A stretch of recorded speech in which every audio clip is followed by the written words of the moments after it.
Tässä on ensihoitoyksikön hoitoreppu. Joutuu kovalle rasitukselle päivän mittaan. Nostellaan useita kymmeniä kertoja pois autosta ja laitetaan takaisin autoon.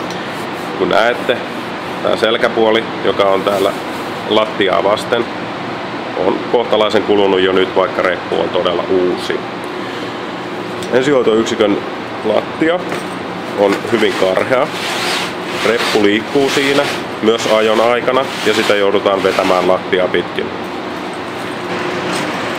Kehitysideana toisimme ensihoitoyksikön hoitoreppuun jokaiseen nurkkaan kestävät kuumiset pienet renkaat, jotka ehkäisevät hoitorepun alustaa kulumasta ja pitävät repun pinnan irti alustasta.